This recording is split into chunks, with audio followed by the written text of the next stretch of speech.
സുരേഷ് ഗോപിയുടെ മറ്റേ second half ഫൈറ്റാണോ? Suresh Gopi എങ്ങനെ ഉണ്ടായിരുന്നു വെച്ചാൽ അങ്ങേരുടെ എല്ലാ റോളുകളും എനിക്കിഷ്ടമുള്ളതാണ്. സുരേഷ് സാറിൽ നിന്ന് എക്സ്പെക്ട് ചെയ്യുന്ന ലെവൽ മാസം ഉണ്ടോയെന്ന് എനിക്കറിയില്ല. വളരെ വ്യത്യസ്തമായ സിനിമ. നമ്മൾ കാണുന്ന സ്ഥിരം കാണുന്ന ചവറുകളിൽ നിന്ന് ഒരുപാട് വ്യത്യസ്തം. പുതിയ സുരേഷ് ഗോപിയുടെ മകനൊന്നും കൂടി ഒന്ന് ഡെവലപ്പായി വരാനുണ്ട് എന്നുള്ളൂ. എങ്കിലും സുരേഷ് ഗോപി വളരെ ഭംഗിയായിട്ടുണ്ട്. പിന്നെ പടത്തിലെന്ന് വെച്ചാൽ അതിന് ആവശ്യമുണ്ടായിരുന്നില്ലെന്നാണ് എൻ്റെ അഭിപ്രായം. എൻ്റെ മാത്രം അഭിപ്രായമാണ്. നായരാണ്, ഒരു ഈശ്വര വിശ്വാസിയാണ്, 75 വയസ്സായ ഒരു പൗരനാണ്. വിവാദത്തിൻ്റെ ഒരാവശ്യം എൻ്റെ നോട്ടത്തിൽ കാണുന്നില്ല. നല്ല സിനിമ കാണാനുള്ള എനിക്കിഷ്ടപ്പെട്ടു എന്നെ ഞാൻ പറയുന്നുള്ളൂ. എനിക്കിഷ്ടമുള്ളത് മറ്റുള്ളവർക്ക് ഇഷ്ടപ്പെടണമെന്നില്ല. എനിക്കിഷ്ടപ്പെട്ടു. സുരേഷ് ഗോപി എങ്ങനെ ഉണ്ടായിരുന്നു വെച്ചാൽ അങ്ങേരുടെ എല്ലാ റോളുകളും എനിക്കിഷ്ടമുള്ളതാണ്. ഇതും നല്ലതായിരുന്നു. ഫൈറ്റിനോടൊന്നും എനിക്ക് വലിയ താല്പര്യമൊന്നുമില്ല. ഫൈറ്റൊക്കെ സിനിമയിലെ ഫൈറ്റല്ലേ, അത് അത്രയേ ഉള്ളൂ. ഡൂപ്പിട്ട് ഫൈറ്റ് ചെയ്യും, ഇതൊക്കെ ഉള്ളൂ നമുക്ക്. ഞാൻ കരാട്ടയൊക്കെ പഠിച്ച കളരിയും പഠിച്ച ഒരു വ്യക്തിയാണ്. അതുകൊണ്ട് ഫൈറ്റിനോട് എനിക്ക് വലിയ താല്പര്യമൊന്നുമില്ല.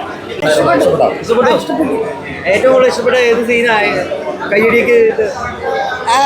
മറ്റേ സുരേഷ് ഗോപിയുടെ മറ്റേ സെക്കൻഡ് ഹാഫ് ഫൈറ്റാണോ? ഫൈറ്റ് സീൻ അടിപൊളിയായിരുന്നു. നന്നായിട്ട് ടോപ്പിക്കിനെ റെപ്രസെന്റ് ചെയ്തിട്ടുണ്ട് എന്നാണ് എനിക്ക് തോന്നുന്നത്. ഒരു ഫ്രഷ് പെർസ്പെക്റ്റീവ് ആയിരുന്നു.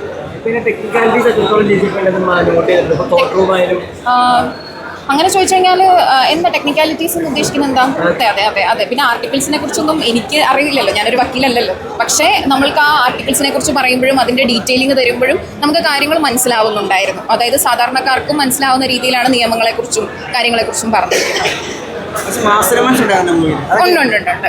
മാസം എന്ന് പറഞ്ഞു കഴിഞ്ഞാൽ നമ്മൾ സുരേഷ് സാറിൽ നിന്ന് എക്സ്പെക്ട് ചെയ്യുന്ന ലെവൽ മാസം ഉണ്ടോയെന്ന് എനിക്കറിയില്ല.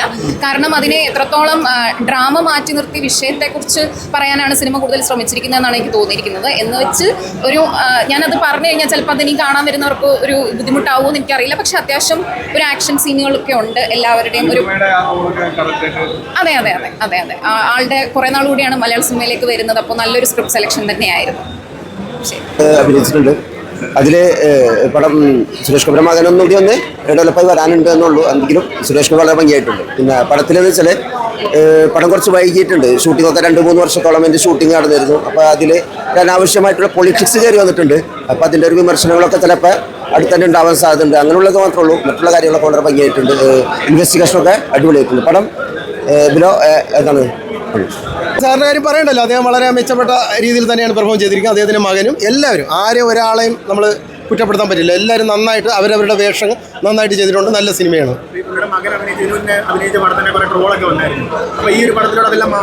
ഈ ഒരു പടത്തിലൂടെ അദ്ദേഹത്തിൻ്റെ റോൾ അദ്ദേഹം നന്നായിട്ട് ചെയ്തിട്ടുണ്ട്. വളരെ നല്ല രീതിയിൽ ചെയ്തിട്ടുണ്ട്. ഇതിൽ കിട്ടിയ കഥാപാത്രമല്ലേ ചെയ്യാൻ പറ്റും.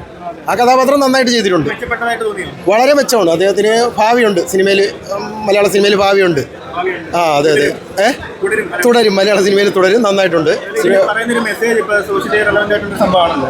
തീർച്ചയായിട്ടും ഇതിൽ പറയുന്ന മെസ്സേജ് അത് നല്ല രീതിയിൽ അതിൻ്റെതായ രീതിയിൽ കാണേണ്ട ഒരു മെസ്സേജാണ്. നല്ല മെസ്സേജാണ്.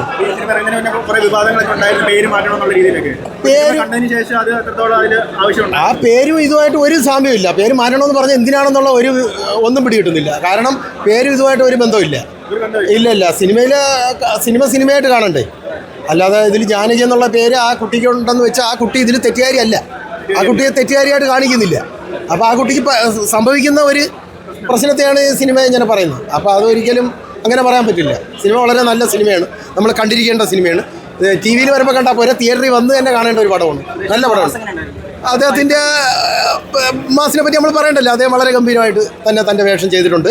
വളരെ വ്യത്യസ്തമായ സിനിമ. നമ്മൾ സ്ഥിരം കാണുന്ന ചവറുകളിൽ നിന്ന് ഒരുപാട് വ്യത്യസ്തം. പുതിയ ഒരു പ്രമേയം. അത് നമ്മൾ കണ്ടിരിക്കേണ്ട പടമാണ്. അതിന് എത്രത്തോളം ആവശ്യകത ഉണ്ടായിരുന്നു? പേര് മാറ്റമായിരുന്നു അത് എന്താ തോന്നുന്നത്? എനിക്ക് അധികം ഡീറ്റെയിൽസ് അറിയില്ല. ബട്ട് പേര് മാറ്റേണ്ട ആവശ്യമുണ്ടായിരുന്നില്ല. ആ പടം പിന്നെ അതിനകത്ത് നമുക്ക് കാണുമ്പോൾ ഒരു മിസ് തോന്നിയത് മാസ് ഡയലോഗ് പറഞ്ഞിടയിൽ ജാനകി എന്ന് പറഞ്ഞ പേര് പറഞ്ഞ സ്ഥലത്ത് മ്യൂട്ട് ചെയ്യുന്നുണ്ട്. സോ ആ സമയം ലൈക്ക് സുരേഷ് ഗോപി മാസിയും പറയാം, മാസ് പറയും പറഞ്ഞാൽ പിന്നെ മാസ് പറയുന്ന പറഞ്ഞു. അപ്പോൾ അത് കാണുമ്പോൾ നമുക്കൊരു ഡിസ്കംഫർട്ട് ഇല്ല. അത് മാത്രമേ ഉണ്ടാവുള്ളൂ. പക്ഷെ അതിന് ആവശ്യം ഉണ്ടായിരുന്നില്ലെന്നാണ് എൻ്റെ അഭിപ്രായം. എൻ്റെ മാത്രം അഭിപ്രായമാണ്. നമ്മുടെ നിയമം അബോർഷനെ അനുവദിക്കില്ല, പക്ഷേ ആ പെൺകുട്ടിക്ക് ആ കുഞ്ഞിനെ വേണ്ട എന്നുള്ളൊരു അവസ്ഥയിൽ അങ്ങനത്തെയൊക്കെ ഒരു ഭയങ്കര നിസ്സഹായ അവസ്ഥയൊക്കെ മിക്ക പെണ്ണുങ്ങളും പലരും പൂർണ്ണമായിട്ട് അവർ തയ്യാറെടുത്തിട്ടൊന്നും അല്ല പ്രഗ്നൻ്റ് ആവുന്നത്. അപ്പോൾ അങ്ങനെ ഒരു വിഷയത്തിനെ കുറിച്ചിട്ട് സിനിമ കണ്ടാൽ മാത്രമേ അതെന്താണ് എങ്ങനെയാണ് ഏത് സാഹചര്യത്തിലാണെന്നൊക്കെ മനസ്സിലാവുള്ളൂ. അതിനെക്കുറിച്ചിട്ട് ഭയങ്കര ഒരു സംഭവം അതിൽ നടക്കുന്നുണ്ട്.